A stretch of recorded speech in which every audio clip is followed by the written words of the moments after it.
Hello, this is Julian with Coffee Reviews, and today we'll be reviewing the Keramo Natural Processed Ethiopia from Father's Coffee Roastery. And there's the bag right there. And Father's, based out of Ostrava, Czech Republic. And they're a coffee roaster that's appeared on this channel on numerous occasions, including last year when we reviewed this exact same coffee. And I've said in the past that I usually don't like reviewing the same coffee from the same coffee roaster twice, but I decided to make a special exception for this coffee for two reasons. The first of which being that I enjoyed this coffee so much last year that it ended up on our top 10 coffees of 2023 list as my favorite natural processed coffee. The second reason being that last year's version was roasted on the Diedrich, and they have since transitioned on over to the Loring. So I'm very curious to see if this coffee is as good as last year's version. And what I have brewed right here is actually last year's version as I had it in the freezer. And this is my first time trying it since we reviewed it last year.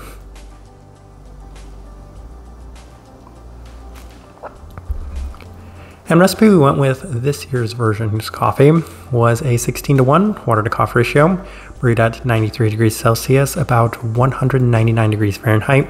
And I like this one best through the V60, which indicates a more medium fine grind. Roast profile for this coffee, so this one is one of their filter roasts, and you can definitely tell that it is on the lighter side of things, as this is a pretty light coffee. Father's in general does definitely roast on the lighter side of the spectrum, so this one is definitely a pretty light coffee by most standards and metrics. With all that out of the way, let's go ahead and start discussing this coffee. Day 20, first impression, and we did opt for the V60, and immediately right at the start it was pretty reminiscent of last year's version, as it had plenty of clarity, though not quite to the same level based off of memory. The blueberry was at the forefront with an ever so slight fermentiness, but there's also a notable bit of stone fruit present within the finish too. Overall, a pretty solid start. Once again, I was just going based off of memory, and I said, okay, this is near as good as that first impression we had last year. Let's continue. Day 23 opted for the Chemex, and the cup continues to remain pretty similar along the lines of last year's, minus a slight bit of the clarity, as once again, there's a little bit of fermentiness to the cup. Slightly improved though, as it's not overbearing and it settles a bit in terms of the very sugary berry forward cup with an ever so slight peachiness yet again. And that's essentially what I was experiencing from last year's version of this coffee, was strong blueberries and then a slight peachy component to complement that as well. We continue on to day 26 as we opted for the April brewer, and this was very different for the first time as it felt a little generic off brew, but it did cool down into a cleaner version of the previous days. Lingering berry finish, but in general toned down relative to some of the earlier days with plenty of the berry aspects. And last year's version of this coffee was very straightforward. You had a lot of the very strong blueberry aspects to it, and then a complementary peachiness, and that's what I was expecting from this coffee, was to basically be going along the lines of that direction, especially in terms of the berry notes. And that's essentially what we're getting is on day 29, same experiences, lowered the temperatures, and a significant improvement as there's notably less of the fermentiness to it, resulting in a cleaner berry and peach forward profile. Still, at the end of the day though, not overly clean to the extent that I was hoping for. So last year's version did reach level 4 in terms of cleanliness, which is a big deal for natural processed Ethiopian coffees these days. This one I still said it's on the level 3, maybe if I'm being generous, higher side of the level 3, but I still want to get it to that level 4 mark. A little bit more sugary sweetness and clarity to the cup in general, so improvement nonetheless. Day 35, back through the, day 32. Through the Chemex with our same adjustments, and this one wasn't anywhere near as good as it was offering notably less clarity with a little bit more fermentiness in the cup, plenty of the heavier berry attributes with the additional sugary sweetness, so this one just resulted in a slightly heavier cup. I said Chemex, probably not the ideal brew method for this coffee, at least this year. Continue on to day 35, back through the V60 with our previous recipe, and it continues to remain pretty consistent with abundance of the blueberry forward aspects and that ever so slight peachiness and the sugariness also present within the cup. Slight bit more clarity. I'm seeing a little bit more clarity with time, though my biggest concern was that the overall intensity to this cup was increasing, so I felt like the hopes that I was going to reach that level 4 in terms of the clarity was somewhat dissipating.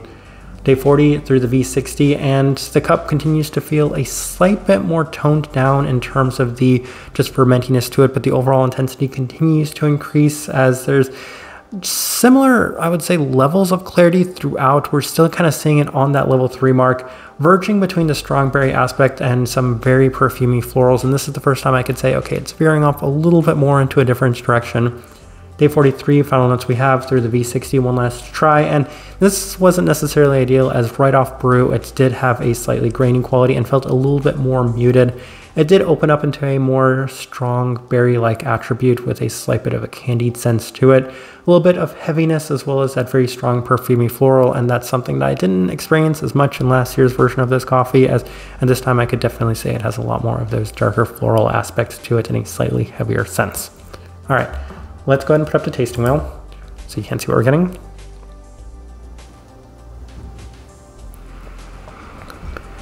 And we have a couple of level 4s, so let's go through those real quick, and we'll start with the finish level 4. So with all the things I've said, the intensity to it, it definitely did not go beyond the level 4 in terms of that overall intensity. So finish a little bit more, I would say, on the slightly fermenty side, a little bit more on the heavy side, especially towards the later days of this one. So level 4 felt like a good place to put that. We continue on, sweetness level 4. That's definitely in the berried sense. In addition to that, there's a very sugary aspect to it and a candied aspect to it. So it's definitely a true level 4. I do have to say that the majority of the sweetness still comes from the blueberry aspect of this coffee. Acidity level 4. There's definitely a bit of brightness to it, and I think that has a lot to do with the fact that this is definitely still lighter profiled coffee, and you're definitely feeling just a fair bit of the brighter aspects to it. So don't necessarily have too much to add to that. I think it's one of those things where we're focusing so much more on the very strong and intense fruit profiles of this coffee that that's a secondary component to it. Berry fruit, level 4. I do remember last year's version scored the level 5 mostly because it had such wonderful definition and was very intense in that specific direction. So having it score there at the level 4, that off the bat tells you that it wasn't maybe quite as defined or at least as intense in terms of the berry aspect.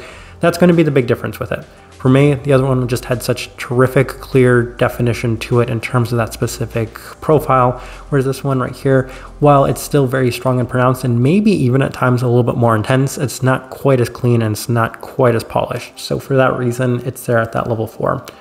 Let's move on. Florality, level 3. I don't recall whether or not the florality scored this high in last year's version of this coffee, but at this time I could say there are so many more of those darker floral aspects to it in a very perfumey sense, and for that reason it did give this coffee, I would say, maybe a slight bit more depth to it, but not necessarily something that I was seeking. I was specifically looking for this coffee to maybe be a little bit 1 note, 2 note with those berry and peachy aspects continuing to dominate the cup. Stone fruit, level 3. As mentioned, there was some of the peachy qualities to it, though same along the lines of the berry fruit. I do have to say that it's maybe not quite as defined and quite as polished as last year's version was. So for that reason, it is scoring there at that level 3 mark. And then probably the most important thing to discuss is going to be the cleanliness level 3. I tried. I really wanted to do everything I could to get this coffee to that level 4 mark. As I remember, last year's version of this coffee was slightly teetering on going below that level 4 mark, but by the end I said, okay, it's a true level 4. It's increasing in terms of the overall intensity, but for the most part, the definition to this coffee, especially in that berry sense and even in the peachy sense, is prominent enough that it justifies that level 4 mark. Though for me, this one, I just could not get it there, and that's a little disappointing because I wanted this coffee to be every bit as good as last year's version, so it scores there at that level 3. Final thing worth discussing, the body at a level 2. I don't think there's honestly too much to add to that. I mean, it just had a lighter profiled body to it in general. But as I'm looking at this tasting wheel, I do think it's a pretty good representation of what I was getting from this coffee. All right, so my overall thoughts and impressions of this coffee. Let me start with my reaction to brewing last year's version of this coffee and seeing if it was as good as I remembered. And the answer is yes. So when I was going through this coffee the entire time, I kept asking myself, is it just memory? Are you remembering this coffee as being better last year than this one is, even though they're the exact same, or they're very similar, or they're very close? But the entire time I kept thinking to myself, this coffee is 80 to 85% of what I remember. It's close. It almost has that. It still has a lot of the same direction for it in terms of the berry intensity, in terms of the sweetness, and just the overall tone of this coffee. But I just can't help but shake the feeling that last year's version of this coffee was a little cleaner and just had better definition to it. And trying it here today, I can definitely vouch for that. It feels cleaner. It's just notably cleaner. And I'm not necessarily pointing at the roasting machine because I feel like people think I hate the luring enough as it is. I don't actually hate the luring. I have no issue with the luring. It's just trying these coffees essentially side by side. So I had this Keramo just a couple days ago, and now I'm trying this version of last year's version of it, and there's just more clarity to it. I can just taste the coffee a little better, and that's just my honest reaction to it. And it could be a number of factors. It could have been just that last year's version turned out a little better than this year's version, because even the version of this coffee I had from Coffea Circular this year, I didn't feel like was quite as good as Father's version of it last year. So I think they just happened to really strike gold on last year's version of this coffee. And unfortunately for me, this one was not that same level for one reason, and that of course being the clarity, just not quite as clean as last year's version of this coffee was. Type of person I would suggest this coffee to. It's still a very nice coffee, so I still have to point it in the direction of anybody that does enjoy their natural processed Ethiopian coffees, especially if you do enjoy the more modern and lighter profiled natural processed Ethiopian coffees, because this one does offer plenty of the intense berry aspects to it and a fair bit of the perfumey florals. And I think that the the depth it adds with that stone fruit-like aspect to it and the really high level of sweetness does give it some more depth than just a very generic one-note sort of natural processed Ethiopian coffee. So there's a fair bit to still enjoy about this one. For the most part, I think that's the best way I can leave this review. If you by chance had an opportunity to try this coffee, especially if you got an opportunity to try last year's version, I'd love to know your thoughts and impressions of it, or both of them as well. If you're enjoying the content, give this video a like, subscribe if you're not already subscribed. This right here has been a review of the Keramo natural processed Ethiopia from Father's Coffee Roastery. Thank you for watching.